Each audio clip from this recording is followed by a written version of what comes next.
Hi all, ഇന്ന് ഞാൻ വന്നിട്ടുള്ളത് ഒരു ക്ലബ് സാൻഡ്വിച്ചിൻ്റെ റെസിപ്പി ആയിട്ടാണ്. നമ്മൾ പുറത്ത് പോയിട്ട് കഴിക്കാറുള്ള ക്ലബ് സാൻഡ്വിച്ചിൻ്റെ അതേ ടേസ്റ്റിൽ തന്നെ നമുക്ക് വീട്ടിൽ വളരെ എളുപ്പത്തിൽ തയ്യാറാക്കിയെടുക്കാൻ പറ്റും.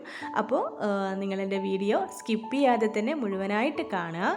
അപ്പോൾ നമുക്കിത് എങ്ങനെയാണ് ഉണ്ടാക്കുന്നതെന്ന് നോക്കാം. ഇതിന് വേണ്ടിയിട്ട് ഞാൻ ബോൺലെസ് ആയിട്ടുള്ള ചിക്കൻ എടുക്കുന്നുണ്ട്. അത് ഇതുപോലെ സ്ലൈസ് ആയിട്ട് കട്ട് ചെയ്തെടുക്കുന്നുണ്ട്. സാധാരണ സാൻഡ്വിച്ച് ഉണ്ടാക്കുമ്പോൾ ചിക്കന് ഉപ്പും പെപ്പർ പൗഡർ ഇട്ടൊന്ന് വേവിച്ചതിന് ശേഷം കൈകൊണ്ടിങ്ങനെ പൊടിച്ച് ഇട്ട് കൊടുക്കുകയാണ് ചെയ്യുക. പക്ഷേ ഞാനിപ്പോൾ ഇതുപോലെ ചിക്കൻ സ്ലൈസ് ആക്കിയതിന് ശേഷം ഒന്ന് ഫ്രൈ ചെയ്തെടുക്കുന്നുണ്ട്. എന്നിട്ടാണ് സാൻഡ്വിച്ചിൽ വെച്ച് കൊടുക്കുന്നത്. അപ്പോൾ നമുക്കിതൊന്ന് ഫ്രൈ ചെയ്തെടുക്കാം. ഇതിലേക്ക് ആവശ്യത്തിനുള്ള ഉപ്പ് ചേർത്ത് കൊടുക്കുന്നുണ്ട്. അതോടൊപ്പം തന്നെ 2 ടീസ്പൂൺ പെപ്പർ പൗഡർ കൂടി ആഡ് ചെയ്ത് കൊടുക്കുന്നുണ്ട്.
ഇനി ഇതിൻ്റെ മുകളിലായിട്ട് ഒരു ബ്രെഡ് കൂടി വെച്ച് കൊടുത്തതിന് ശേഷം അതിൻ്റെ കൂടെ തന്നെ മയോണൈസ് ആക്കി കൊടുക്കുന്നുണ്ട്.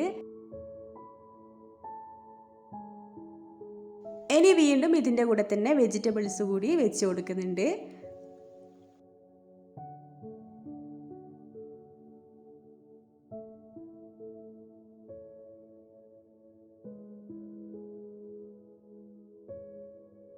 ഇനി ഇതിൻ്റെ കൂടെ തന്നെ കുറച്ച് ടൊമാറ്റോ സോസ് കൂടി ഒഴിച്ച് കൊടുത്തതിന് ശേഷം ലാസ്റ്റ് ലെയറായിട്ട് ഒരു ബ്രെഡ് കൂടി വെച്ച് കൊടുക്കാം.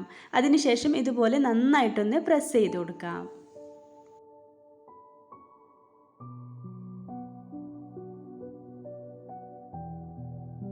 ഇനി നമുക്ക് ഇതുപോലൊരു ചെറിയ സ്റ്റിക്ക് എടുത്തതിന് ശേഷം സാൻഡ്വിച്ചിൻ്റെ രണ്ട് സൈഡിലൊന്ന് കുത്തി കൊടുക്കാം. ഇങ്ങനെ ചെയ്ത് കഴിഞ്ഞാൽ നമ്മൾ കട്ട് ചെയ്യുമ്പോൾ നമുക്ക് കറക്റ്റ് ഇതിൽ കിട്ടും. അതിന് വേണ്ടിയിട്ടാണ് ഇതുപോലെ ഒന്ന് കുത്തി കൊടുക്കുന്നത്. അപ്പോൾ നമ്മുടെ ക്ലബ് സാൻഡ്വിച്ച് ഇവിടെ റെഡി ആയിട്ടുണ്ട്. നിങ്ങളെല്ലാവരും വീട്ടിൽ നിന്ന് ഇതുപോലെ ഒന്ന് ട്രൈ ചെയ്ത് നോക്കണം. തീർച്ചയായിട്ടും നിങ്ങൾക്ക് ഇഷ്ടമാവും. അപ്പോൾ നിങ്ങൾക്ക് എൻ്റെ വീഡിയോ ഇഷ്ടമായെന്ന് വിചാരിക്കുന്നു. ഇഷ്ടമായിട്ടുണ്ടെങ്കിൽ ലൈക്ക് ചെയ്യുക, ഷെയർ ചെയ്യുക. അതുപോലെ തന്നെ സബ്സ്ക്രൈബ് ചെയ്യാതെ കാണുന്നവരുണ്ടെങ്കിൽ അവർ കൂടി ഒന്ന് സബ്സ്ക്രൈബ് ചെയ്യുക. പിന്നെ ബെല്ലൈക്കണിൽ ഓൾ എന്ന ഓപ്ഷൻ കൂടി മറക്കാതെ ഒന്ന് പ്രസ് ചെയ്യുക. അപ്പോൾ ഞാനിടുന്ന വീഡിയോസൊക്കെ തന്നെയും നിങ്ങൾക്ക് നോട്ടിഫിക്കേഷൻസ് ആയിട്ട് ലഭിക്കുന്നതായിരിക്കും. ഇനിയും നല്ല നല്ല റെസിപ്പീസായിട്ട് ഞാൻ വീണ്ടും വരുന്നതായിരിക്കും. അതുവരേക്കും bye. Thank you for watching.